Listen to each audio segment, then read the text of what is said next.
તો તને કમરની તકલીફ હોય, બેકેક હોય, સિવિયર હોય, તો તેવા લોકોને શું કહેવાનું? તો પગ ઘૂંટણમાંથી એક પગ વાંકો વાળ, ઓકે, અને આને ઊંચો કરો 45 ડિગ્રી, ઓકે, બસ આટલો જ. હવે અહીંયા ફીલ કર, હાર્ડ ફીલ કર, હાર્ડ થાય. આ 8 વાર 8 બોલવાનું, એને નીચે કરો, હા, ઓકે. પછી પાછું ઊંચું કરો 45 ડિગ્રી, 1 થી 8 સુધી બોલવાનું, પછી નીચું કરી દો, ઓકે. એ થઈ જાય, આ 10 વાર થઈ એટલે પછી ને જો બેકનો પ્રોબ્લેમ ના હોય તો આ ઘૂંટણ વાળવાની જરૂર નથી, હે ને? બેકનો પ્રોબ્લેમ હોય તો ઘૂંટણ વાળવાનું. હવે આ પગ કરવાનો છે તો એ પગ લાંબો કરો, આ પગ ઘૂંટણમાંથી વાળો ને આમ રાખવાનું, થોડું પોળા, ઓકે. ને આમ પણ રાખી શકાય, અથવા તમે બે સાઈડ પર મોટો ખાટલો કે જમીન હોય તો તેના પર આમ પણ રાખી શકે તમારા હાથ બે, ઓકે. હવે પગ ઊંચો કરો 45 ડિગ્રી, ને હંમેશા જ્યારે બી ઊંચું કરો ને ત્યારે આ થોડું તમારા તરફ રાખવાનું, ઓકે. ધીસ એટલે તમને અહીંયા પણ થોડું ટાઈટનેસ ફીલ થવી જોઈએ, હા, કાફને અહીંયા આવશે, ઓકે. મૂકી દો. પછી આ 10 વાર થયું 1 થી 8 બોલીને કે પછી પગ લાંબા કરો ને આ બંને હાથ સાઈડ પર, બરાબર, એટલે વજન બહુ તમારા બેક પર નહીં આવે. બંને પગ જરા નજીક લાવો અને ઊંચા કરો 45 ડિગ્રી, બસ. ને આને 10 સુધી બોલવાનું. આનાથી તમારા લોઅર એબ્ડોમિનલ મસલ બહુ સ્ટ્રોંગ થશે. પણ તમે ઊંચા નીચે એવું પહેલા કરશો ને, મૂકી દો. આમાં પણ તમારે 1 થી 8 બોલવાનું, આ 5 વાર કરવાનું, પકડો કરો.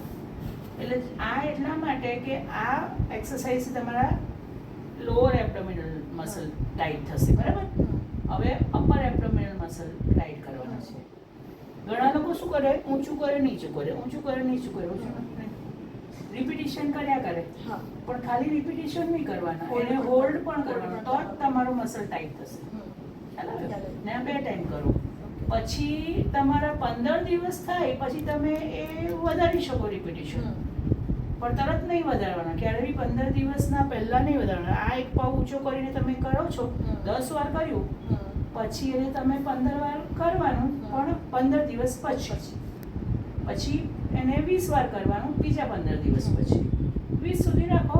એટલામાં તમારા લોઅર એબ્ડોમેન એકદમ મસ્ત થશે, મસલ ટોન અપ થઈ જશે. 20 થી ઉપર જવાની જરૂર નથી પર ડેમાં, હે ને? પછી એ 20 કન્ટિન્યુ રાખવાના. હવે તમારા અપર એબ્ડોમેન ઉપરના મસલ, બરાબર, બંને પગ વાંકા વાળી દો, હા, અને થોડા પોળા, ઓકે. હવે શું કરવાનું છે તે બરાબર સમજી લો. તમારા બંને હાથ સીધા સામે, સીધા તમારે ઊંચા થવાનું છે. આ અહીંયા સુધી, આના બેની વચ્ચે તમારા હાથ આવવા જોઈએ, ઊંચો તો રાખો પોઝિશન. કાઢવાનું નહીં હતું, બ્રીધિંગ ચાલુ રાખવાનું. આ એક વસ્તુ સમજો, તમારું રેસ્પિરેશન બંધ નહીં થવું જોઈએ તમે 8 બોલો ત્યાં સુધી, નહીં તો તમે ડેમેજ કરશો બોડીને, ઓકે. 8 સુધી બોલે પછી નીચે થઈ જાય, પછી પાછું ઉપર જવાનું, એમાં બ્રીધિંગ ચાલુ રાખવું. ઇવન તમે પેલી પગ પણ ઊંચા કરે તેમાં બી બ્રીધિંગ ચાલુ રાખવાનું, બ્રીધિંગ બંધ નહીં કરવું. જ્યારે કાઉન્ટિંગ કરવાનું છે ને ત્યારે બ્રીધિંગ ચાલુ રાખવાનું. ને ધ્યાન આપવાનું કે આ 2 પગની વચ્ચે આવવો જોઈએ બને ત્યાં સુધી. તમારું નહીં થાય તો કોઈ વાંધો નથી, ખેંચતાણ નહીં કરવી. એ તમારે 10 ટાઈમ કરવાનું. આ એ અપર. હવે તમારું આ લેટરલ એબ્ડોમિનલ મસલ છે, એટલે સાઈડના, આને આ, એટલે ઊંચું કરીને તમારે બંને હાથ આ તરફ આવવા જોઈએ, આ લેવલ પર, ડાઉન નહીં. ને આ હોલ્ડ કરવાનું, ને 8 સુધી બોલવાનું, એટલે આ તમારા આ તરફનો સાઈડ, ઓકે, ફાઈન. અને આમાં બીજું એક વસ્તુ તમારે ધ્યાન રાખવાનું, નેક પર વજન નહીં આવવું જોઈએ, નહીં તો કાલે તમારી નેક દુખશે. એટલે વજન આમ કઈ નેક પર નહીં, નેકને રિલેક્સ રાખીને હવે એ 10 વાર કર્યું. હવે પેલી તરફ ને જો તમારા હાથ અહીંયા આ લેવલ પર ઊંચા, ઓકે, તો અહીંયા ખેંચાણ આવે, બસ. ખ્યાલ આવી ગયો? તો તમારું બરાબર ટોન અપ થશે.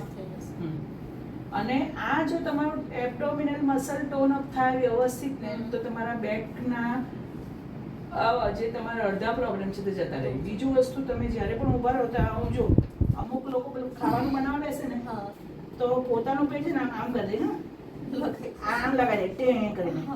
એવું નહીં કરવાનું, બધા જ તમે એમ નહીં. એટલે પહેલું વસ્તુ તો તમારા પ્લેટફોર્મે લગાવવાનું નહીં.